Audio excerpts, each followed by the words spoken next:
I'm with my cousin, Brent Beecham, on my chow line.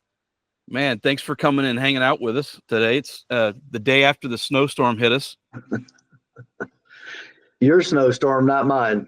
Yeah, well, and the funny thing is you're like 3 hours kind of northwest of me, and it's like we got like 2 to 3 inches of snow. My mom lives 3 hours north of me, and she got nothing, freezing temperatures, but nothing.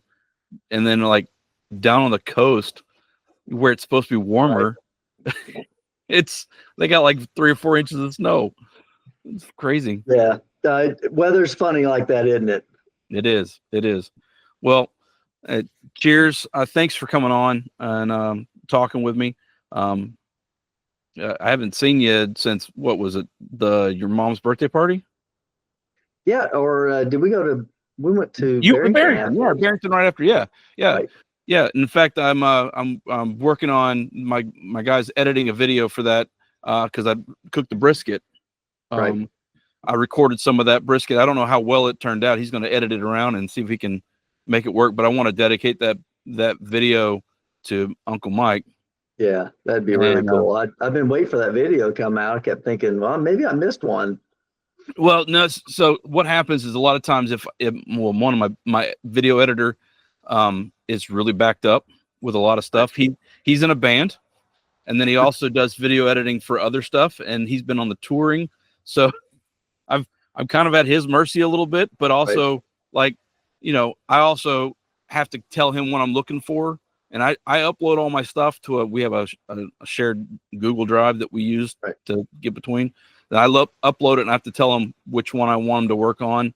And then, not always can he get to it today or tomorrow or the next day. It might be a week or two. And this one that one slipped through the cracks. I had a couple that slipped through the cracks. I mean, I interviewed Todd Wood back in the summer, and I just got that video uploaded. It's like I thought it had already gone up. And I started scrolling through my videos, and I'm like, wait a minute, what happened to this one? Why did this one not get posted? Uh-oh. Yeah, I just saw that came out right after the one I did with his channel the other day, and I thought it was maybe a coincidence that you had interviewed him at the same time that he had just interviewed me, and I thought, well, that's kind of interesting that you guys had maybe just had talked, and now that kind of gives me some enlightens things a little bit.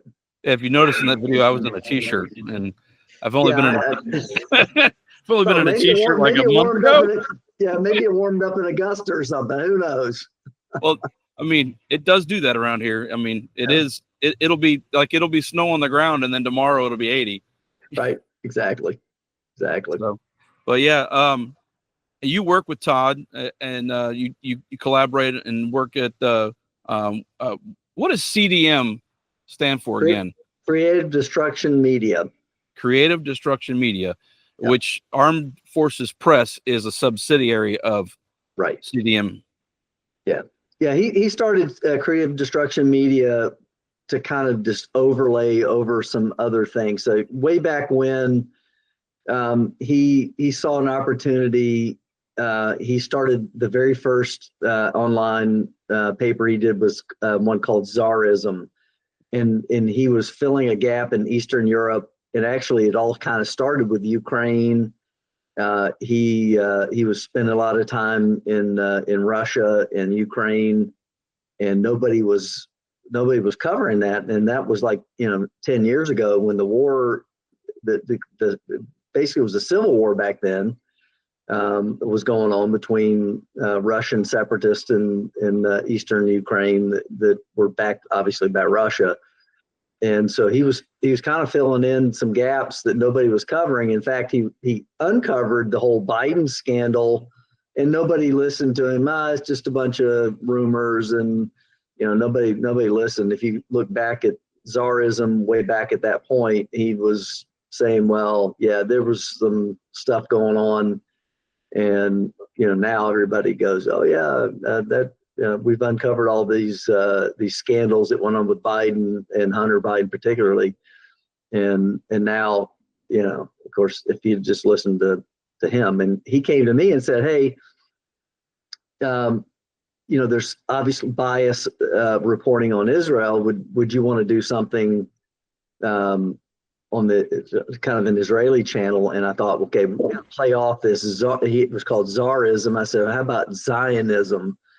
So I started the Zionism channel, and then it just kind of snowballed from there.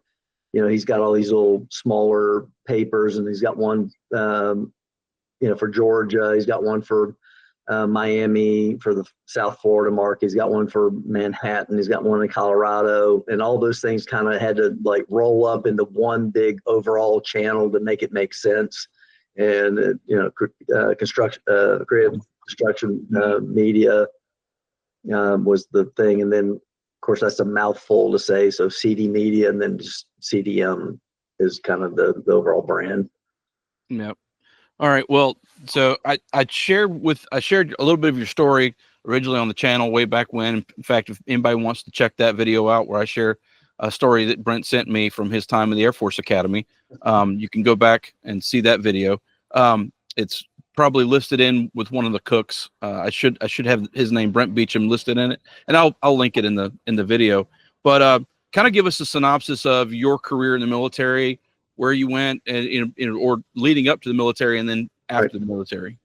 Yeah, so my dad was a Delta pilot, and so I think literally my first word was bird as I was pointing at an airplane, and they tell me I said that. I think I believe that, and I always wanted to be a pilot, but I didn't want to be an airline pilot.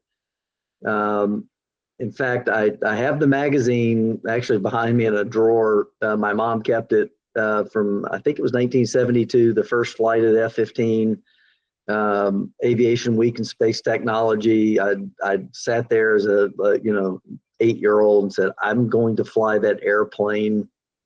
That was my goal in life, is to fly F-15s. And there's lots of ways to get there. I pursued several different paths, National Guard, et cetera. And, I tried to go, I wanted to go to the Naval Academy. I thought flying off an aircraft carrier sounded like a really cool idea. Glad I didn't. And I applied to the Air Force Academy, got my nomination to the Academy from White's Fowler, my congressman from Georgia, and went there in 1982.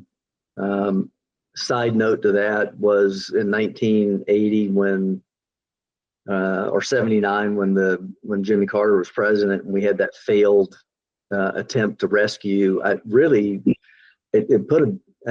just was a reminder of that when Jimmy Carter died, how it really killed my spirit of thinking about going to the military. And only after Reagan was elected and kind of reignited my desire to go into the military, because I think, do I really want to join a military that's failing that badly?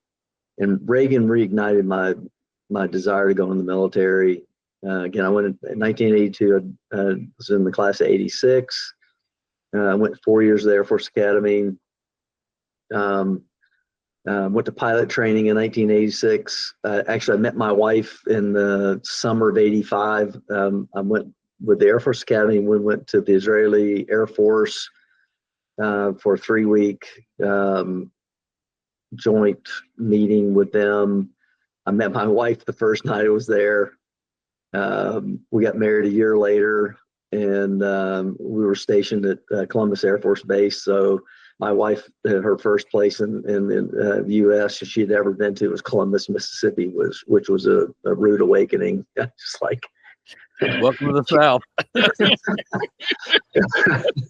Wasn't exactly the metropolis that she was expecting. So after finishing pilot training, I got assigned to F-15s. We went to Alamogordo, New Mexico, at Holloman Air Force Base to do fighter lead-in training, where you basically learn the ins and outs of just how to be a fighter pilot. How to talk, how to speak on the radio, how to do things with your hands.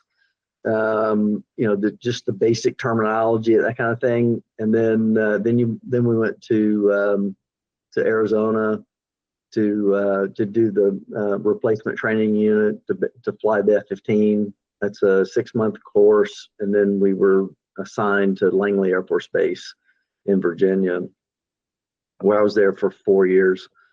And then during that period of time, in 1990, of course, the Saddam invaded Kuwait. They were absolutely certain he was going to invade Saudi Arabia, try to take the oil fields, which I'm sure he would have.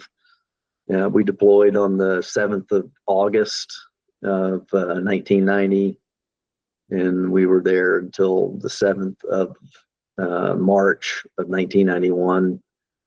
While we were there, like normally in a typical fighter pilot, you flew about 200 hours a year. I think I flew like 450 hours in 7 months we were there. Wow. And then the 6 weeks of the air war, I think I flew 175 hours, which like almost an entire year in 6 weeks. It was a brutal, I mean, like we were flying 9-hour combat missions at night in the weather. It was like you get down on the ground and just like pour you out of the cockpit. But Fatigue. yeah, so then after Gulf War was over, we came back, and I tell you what, they talk about PTSD. There's PTSD, I think, like nightmares, and that's kind of one form of it. I think probably the other is maybe an adrenaline addiction. You got back and there's this sense like, okay, now what? You go back to training missions, and they're, the regulations, and they treated us like we were, like we were from the Wild West and we had to be retamed. They called this thing called rebluing. They made us fly missions with guys that had stayed home and never flew in combat. And we're like going, you're going to make us fly with these guys because you don't trust us? Like, what the heck? And, there's this sense they're going to draw down the Air Force. The Clinton era was about to come along, and it's kind of like, you know what? I think it's time to get out. And we ended up immigrating to Israel at that point and lived there for 6 years. So that was kind of interesting period of time. Well, how did, I mean, not all of us understand the whole thing, but I know you married, she was an Israeli citizen. She, so now is she a dual citizenship now? Yes. Yeah. Okay. Yeah. So when we got married, like 2 days later, we went down to the U.S. consulate or embassy in Tel Aviv, and she got a green card like immediately. Like if you were married to an American military member, you got some preference. So she got her green card the first day, like within a couple of days of being married, and then 3 years and 1 day later, she went down and got sworn in as an American citizen. So, and then when we immigrated, I got dual citizenship. So all of our family has dual citizenship.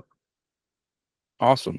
Yeah. And so, well, do they have a requirement in Israel like we do in the States? Like, say, if you want to speed up your citizenship process to serve in the military, that kind of thing. Because there's a lot of people that come on a green card or whatever, and they serve in the military, and that's how they can get into the citizenship program faster, even though it doesn't always work out here in the States.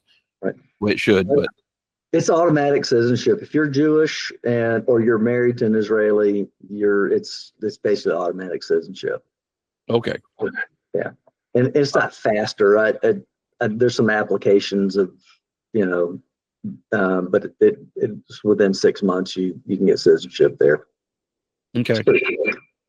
Well, and so I remember, of course, I was young still back then, but I remember y'all lived in an area that was close to a border. Is that correct? Where you originally lived when you first got there? Yeah, so we lived up north, and we lived on the Sea of Galilee, which they call it the Kinneret, the lake. Right. And then we moved up temporarily, we live in the Golan, which is like, it is the frontier. You know, like you walk out your front yard and there's like minefields that were old Syrian minefields they never cleared. That was kind of interesting. You know, hey, don't cross this fence, you might get blown up. That was kind of, you know, that was interesting.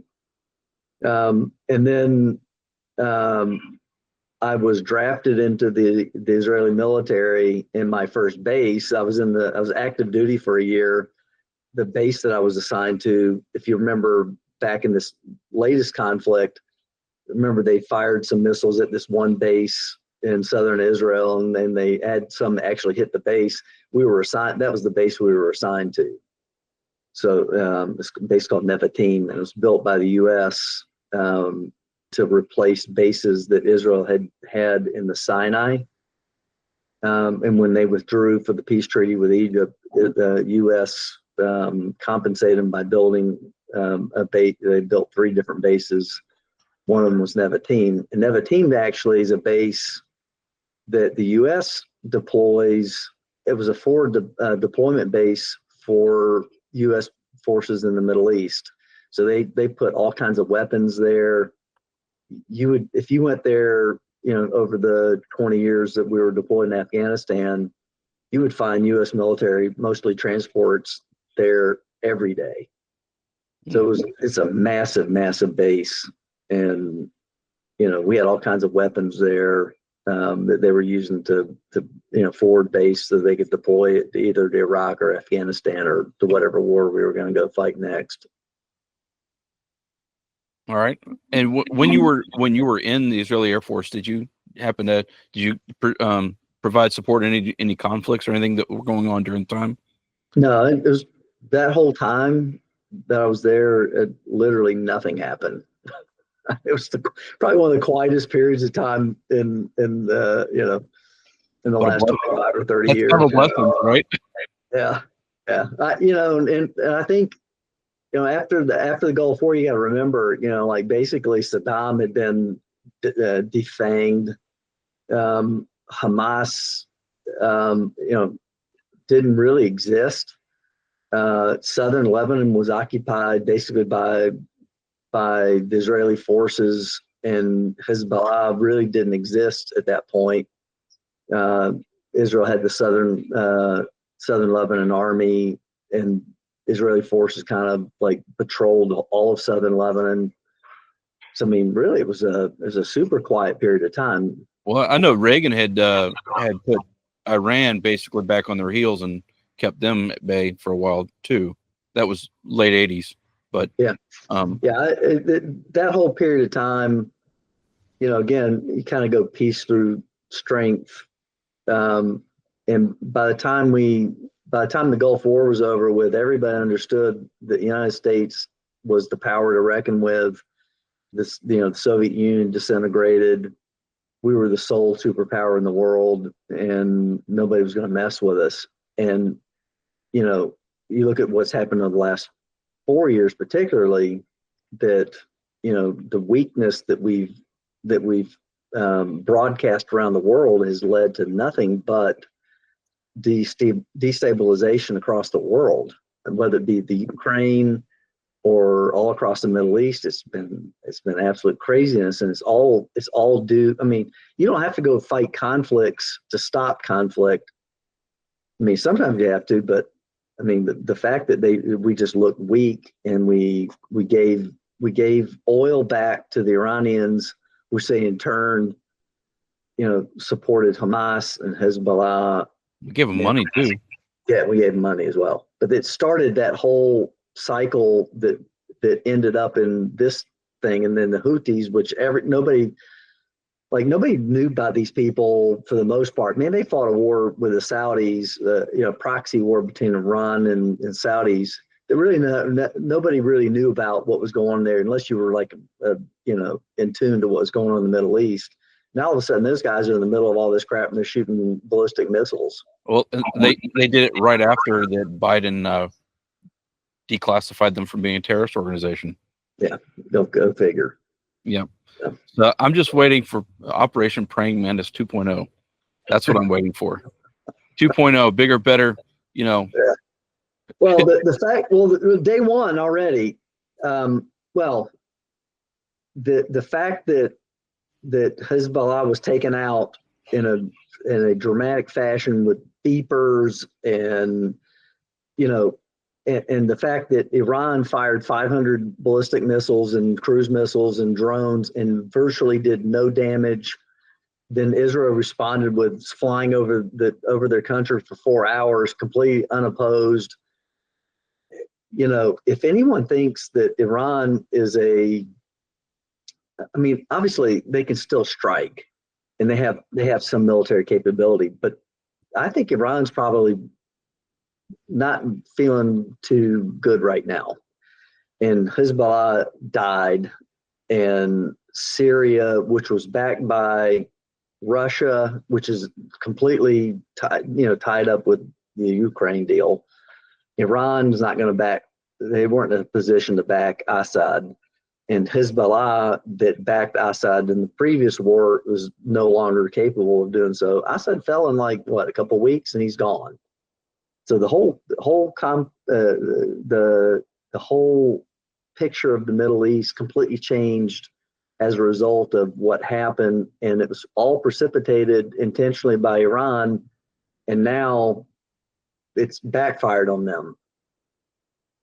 So I think things have changed, and I think Trump now can say, okay, here's the deal, and now he's got some leverage because they're all weakened. The question is, how are they going to respond? And Hamas is like dancing in the streets, going, "We won, we won." You're like, how'd you win? Look at the rubble in the background of that video. There's nothing left. Gaza's flattened. They're like, oh, the people are going to be able to go home now. Like, home? Where? Your home is rubble. You didn't win. Nobody won, but they lost for sure. They lost everything they own, and it's Hamas. Well, nobody's won in the Middle East in that whole scenario. The stuff with from October 7th through, nobody's won. Yeah. It's not been good for anybody. No, and I think again, when you fight conflicts with one arm tied behind your back, which the whole conflict with Hamas started off with one arm tied behind their back because they were afraid of being cut off by Biden. Yeah. And it wasn't the real turning point was they kept taking hits from Hezbollah, and then when they got those beepers and they blew up 4,000 top operatives of Hezbollah, and then they took them out militarily after that, that's when Hamas all of a sudden got compliant. Had the war started off the reverse, had Hezbollah been blown up day one, and then they could have turned their full force on Hamas, and they didn't fear being cut off by Biden, the war would have been shorter, would have been more effective. Fewer Palestinian civilians would have been killed. The war would have been over quicker with more decisive victory. And instead, it's kind of fizzled. And like you said, nobody really won. But this same thing happened to us in Afghanistan and Iraq. Yeah. We had our hands tied most of the time. Yep. The dogs of war weren't allowed to go out and do things. We had specific rules of engagement. Yep. When you have a president that wants to prosecute a sniper for war crimes for assassinating a guy that he was given orders to is on the deck of cards of the high profile targets. He's one of the guys they're looking for. If you have the opportunity, you're given the green light. But no. Let's prosecute him for war crimes. Put him in jail. Yeah. And I get it. We try to say we live in a civilized society, but some of the classes I learned at the academy, when you look at the morality of war, the most moral conflict is the one that is the once you decide to go to war, you apply the maximum power in the shortest amount of time. It ends in the least amount of suffering. And you'll hear revisionist history being told about World War II and the dropping of nuclear bombs on Japan. And our grandfather was I don't know if you know, he was training to be a medic, and he was going to be part of the invasion of the mainland Japanese island. Yeah. And you go, okay, so based on the island hopping that happened up until that point, they fought to the last man, and the death toll was enormous. And the last island that they took, Iwo Jima, was the last place, and they actually had civilians there. They convinced civilians to leap off cliffs with their kids. They committed suicide. They killed untold number of Americans. They killed the civilians died. I mean, it was a disaster. And they go, and that's the last island. What's going to happen when we hit mainland, Japan? I mean, they were talking about millions, like 2 million civilians, maybe 500,000 or 1 million U.S. soldiers. And you go, okay, one of those could have been our grandfather. We're not here, right? I mean, that's the reality of it. We might not be alive. Our huge family. Right. So are you willing to accept that maybe you're not here because, we're second guessing what happened in 1945? Yeah. So you go, instead of that happening, they dropped 2 bombs and they killed a fair number of people for sure. And they were also mostly civilians. Yeah, they were, but the war ended, and the war ended very quickly. Within a few days, the war was over. Well, the funny thing is that we dropped the first one, and they still were like, no, we're still going to fight this out. And it's like, are you serious? Yeah. And then so a couple days later, like, okay, pick the next one. Right. But I heard a story recently about the guy, one of the few guys that survived the first bombing. Right. He went home. In his home was the second bombing. He survived both bombings. Wow. He was home recovering from his wounds, and he was just outside the city when the second one went off. Oh, it's like, crazy. Dude, that's like, okay, I'm getting the message. I need to straighten my life out or something. I don't know. I don't know if that's. I mean, but you think about that same sort of thinking. You apply that to every conflict that's happened since, and I think that Pete Hegseth said the last 80 years we've won exactly 0 wars with untold number of 4-star generals. Like, we're doing something wrong, right? Well, so the Gulf War is a prime example, right? That was the last time that we finished we completed a mission in a certain amount of time, and Schwarzkopf's own words where we're going to go so fast the politicians can't stop us. That's what that might be a exaggeration of what he said, but that's basically what he said. Was he's like, we're going to go so fast that they can't keep us from winning. Right. And by the way, in that conflict, we had General Horner was the CENTCOM.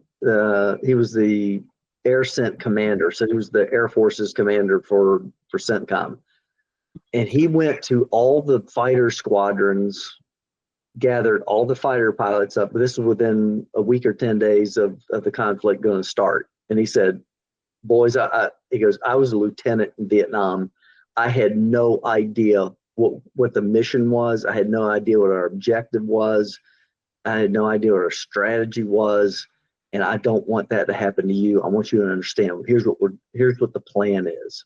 And he came down. And he talked to every fighter pilot in theater, and I thought, wow, we have leaders here. We have guys that know what the heck they're doing. I think that was the last conflict, I guess, that the Americans came out looking successful, fewest casualties as far as civilians and military, U.S. military forces, based on what was accomplished, right? Yeah.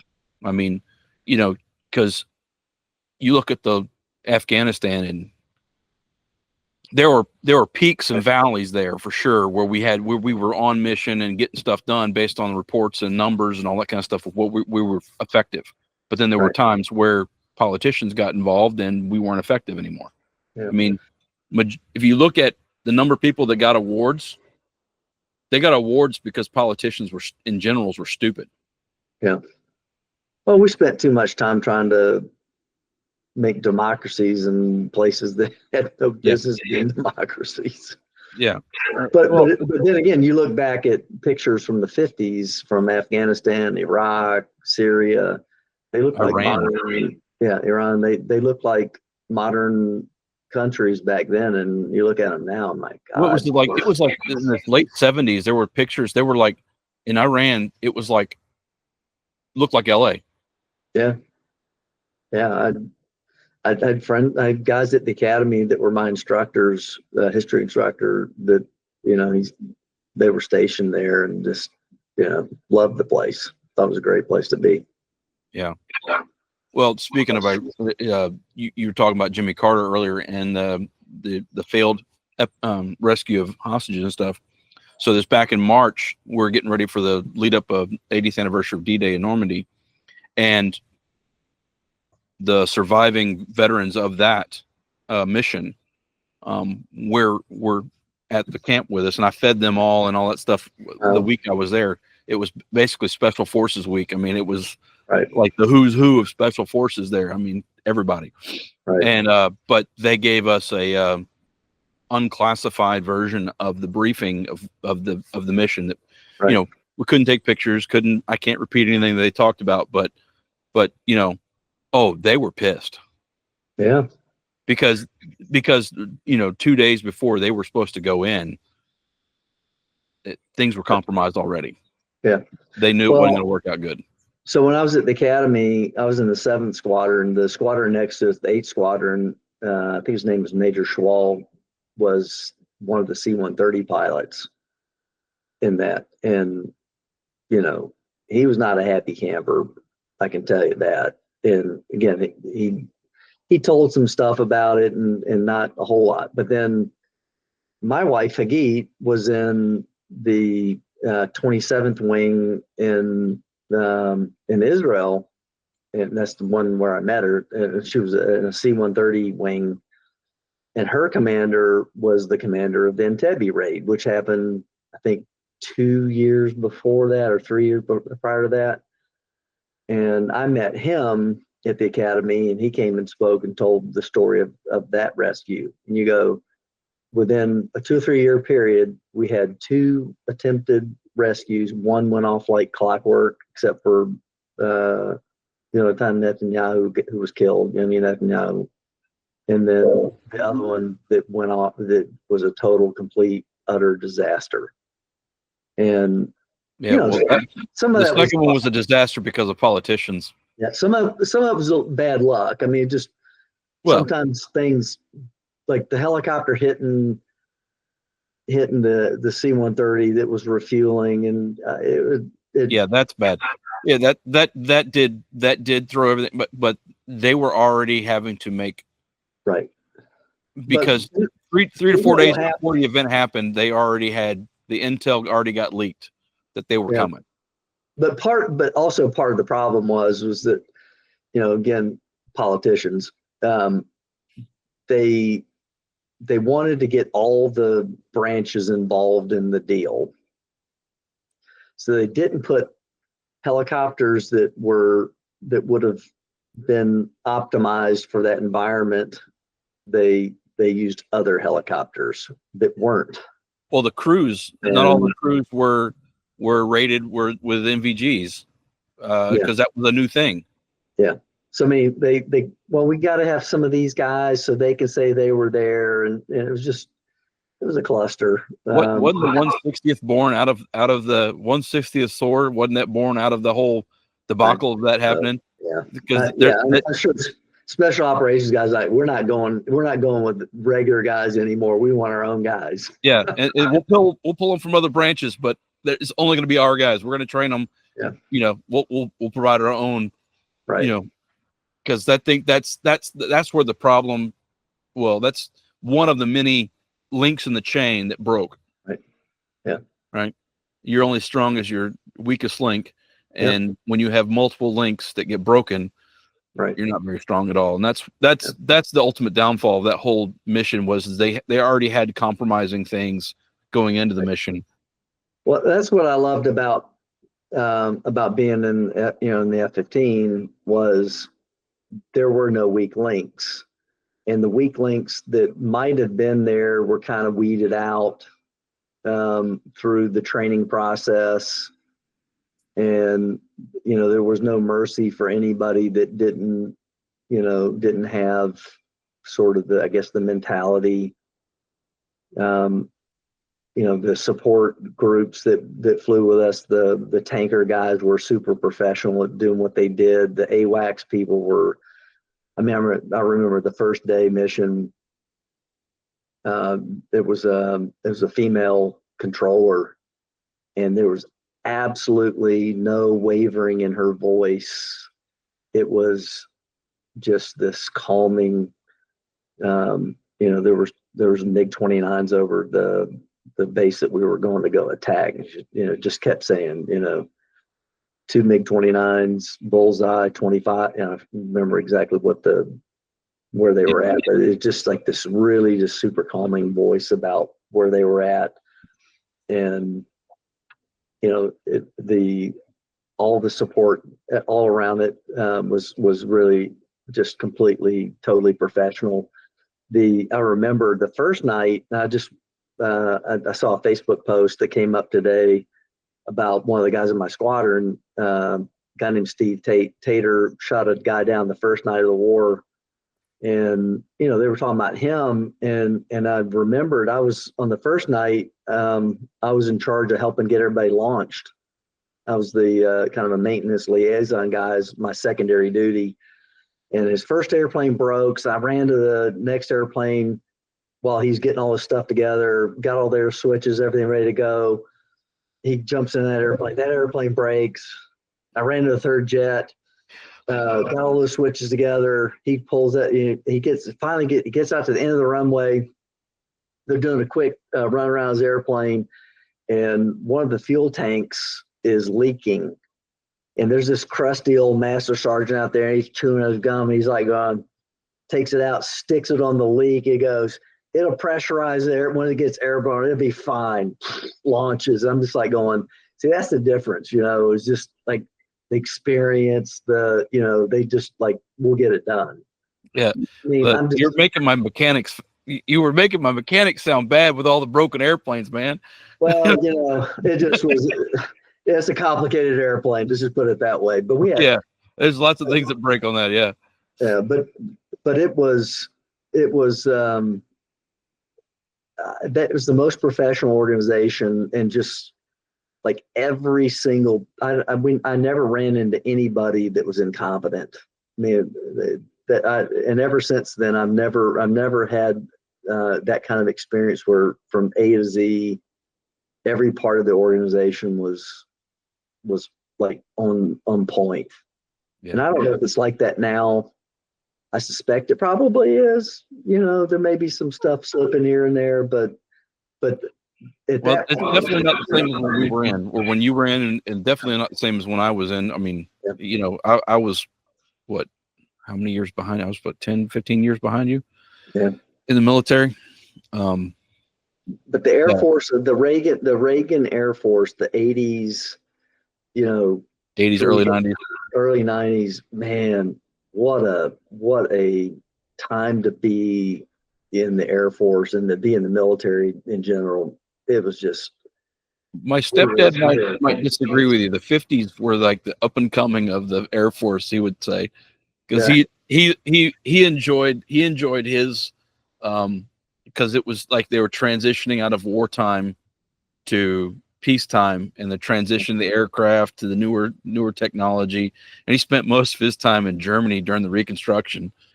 Like his entire time in the service was deployed.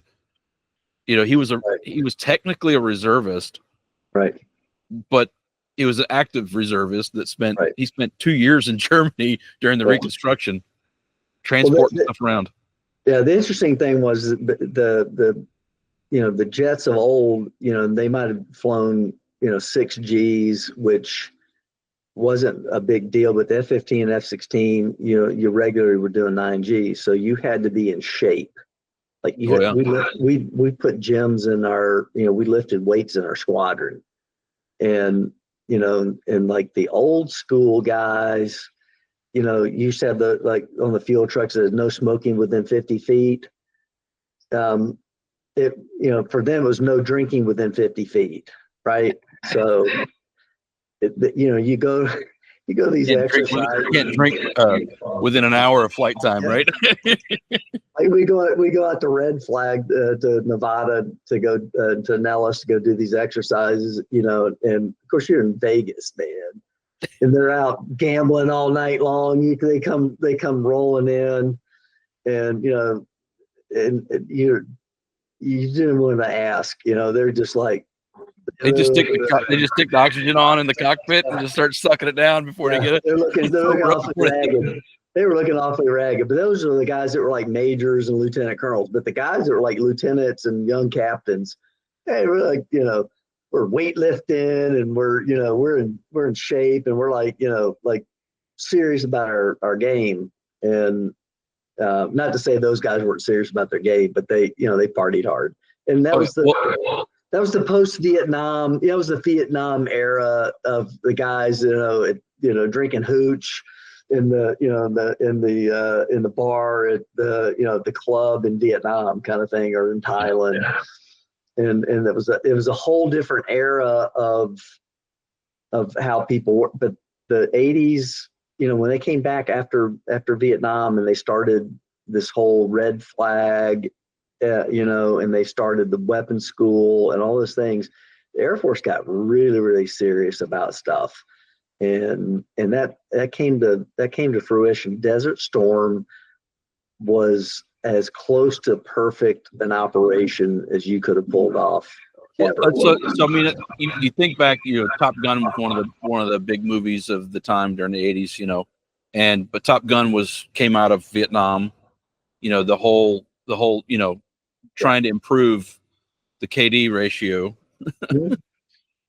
for fighter pilots, to make sure that they stayed alive and we didn't lose a bunch of aircraft. Yeah. And that translated into multiple areas, not just the Navy, but Top Gun's Navy, but it went to the Air Force, it went to the Marine Corps, all that stuff that went into that. But I remember watching a video.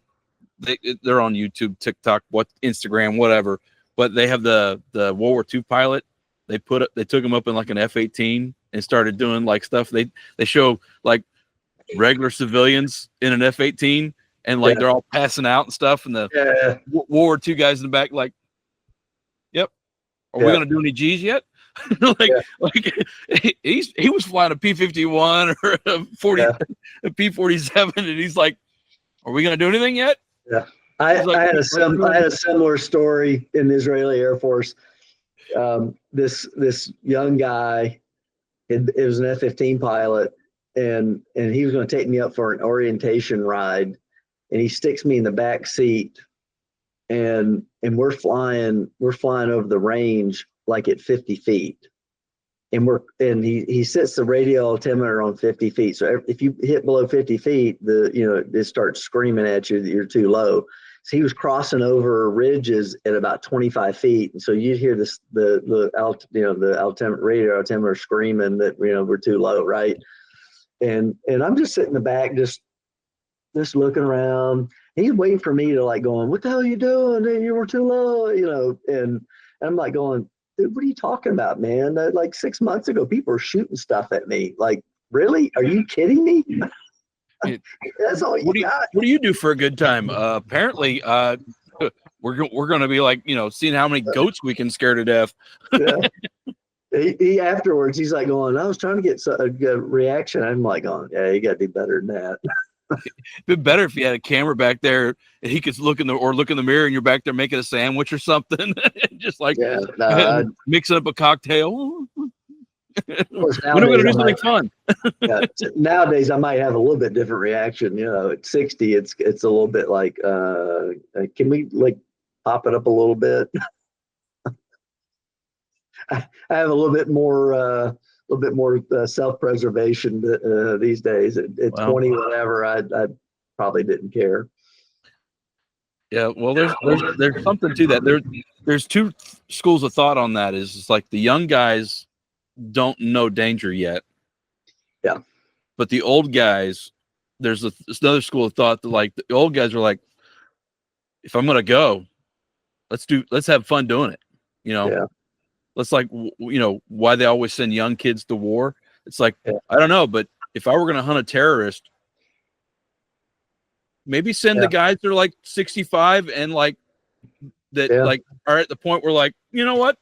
I'm not going to fight you. I'm not going to chase you down. I'm just going to shoot you. Just like I don't play that game anymore. We're just going to finish this now. We're not going to play. We're not going to play with our food. We're going to go ahead and eat. Yeah, exactly. Yeah. Well, dude, so you served in the Israeli Air Force, and how many years did you serve in the Israeli Air Force? I did a year active duty, and then I did 5 years in the reserves. When I left active duty, I actually went to work for the Ministry of Defense in a weapons research company. It's kind of a quasi company. I was a Ministry of Defense employee. I was a government employee for the guys that actually built the Iron Dome. I actually saw that on paper when I was there, but I worked on a project called Lightning.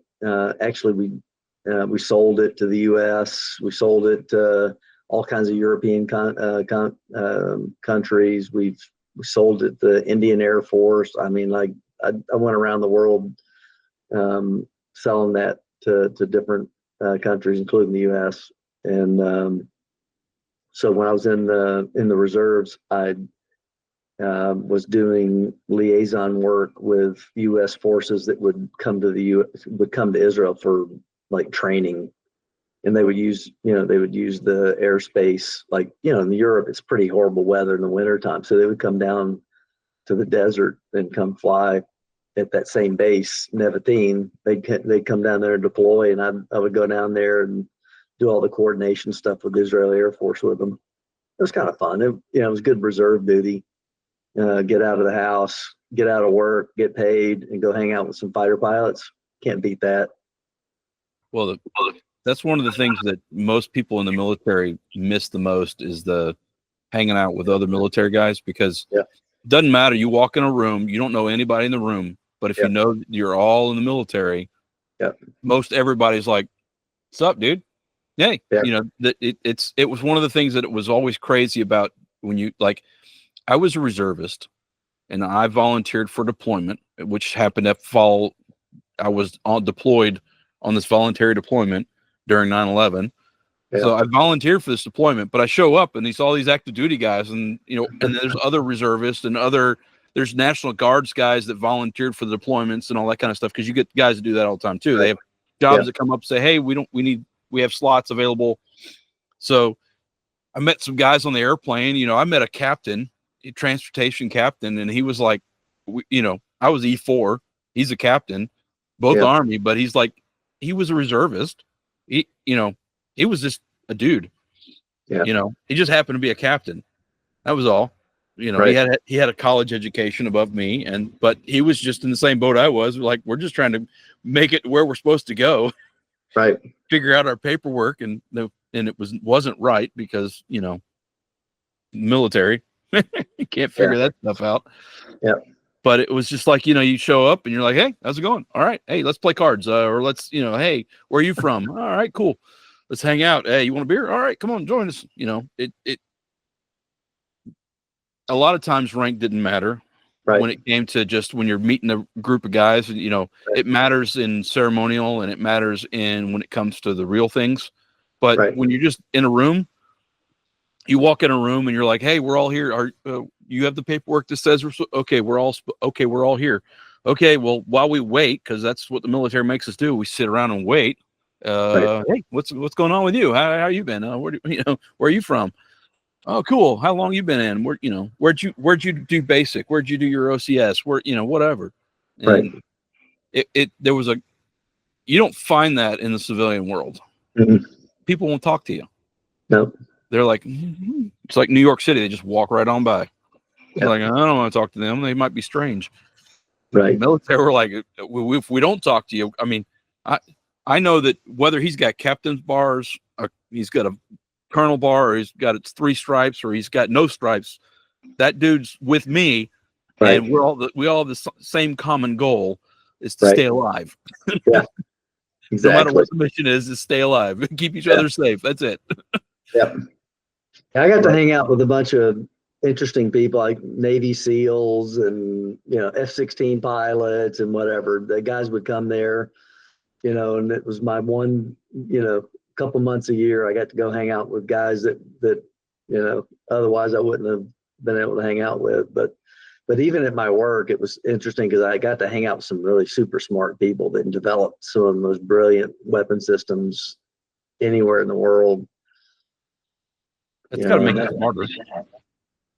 Yeah. No, I mean, like 10% of our workforce at it was called the Armament Development Authority, Raphael in Hebrew. 10% were doctorate level engineers.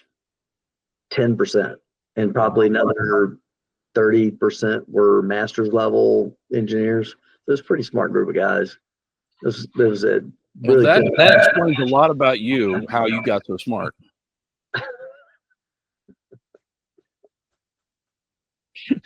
Yeah. From hanging out with all those guys. Yeah. No, it was really interesting time. No, I'm teasing you, Brent. I love you.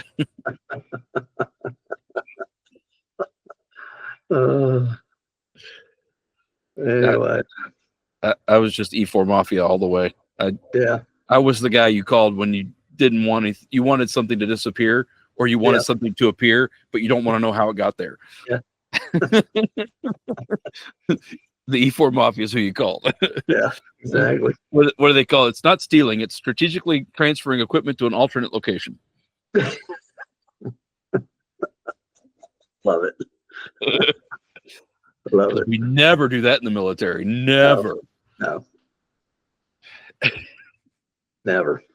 Never.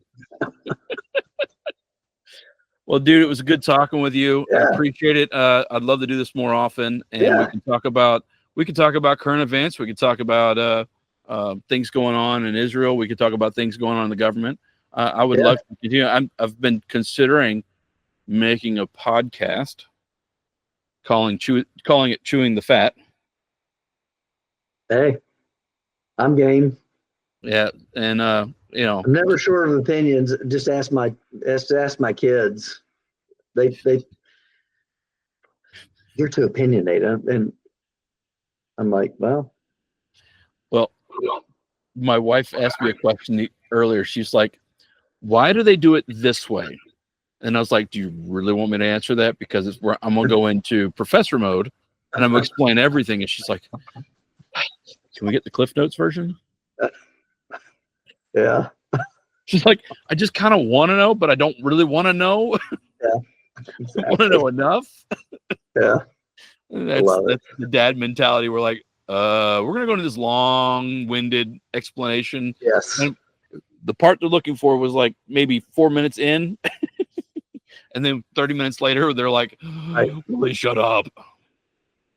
Yeah, I've been told I might have a forceful opinion about certain things, and I'm like, yeah, maybe. Well, the reality is, if you can change your opinion based on information you've heard, that's the difference between whether you're just biased or not.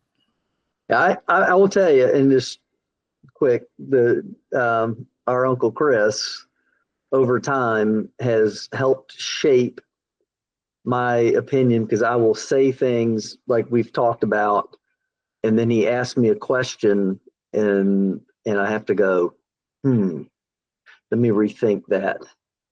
And that's what I like about having conversations like this, because if somebody says, well, what about this? And you go, Yeah, let me get back to that about My brother that. Peyton's the same way.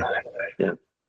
You know, because he's got this way he sees the world is interesting to me because he's an engineer, and so he sees it in a specific way. And I'm probably the more free spirit, love, peace, and happiness kind of guy. Um, but he sees things logically, and which is amazing because I don't always see things logically. I tell people if the zombie apocalypse happens, I'm coming. I know where I'm coming. It's your house. Well, we'll eat good. Yeah, I don't know what zombies taste like, but I'm sure we'll eat good. Yeah, we don't need logic. We just need guns and the know-how to cook. Well, the whole thing is well, that's the way most things work. Is it's better you just application of explosives and fire. Yeah, there you go. Fixes most anything.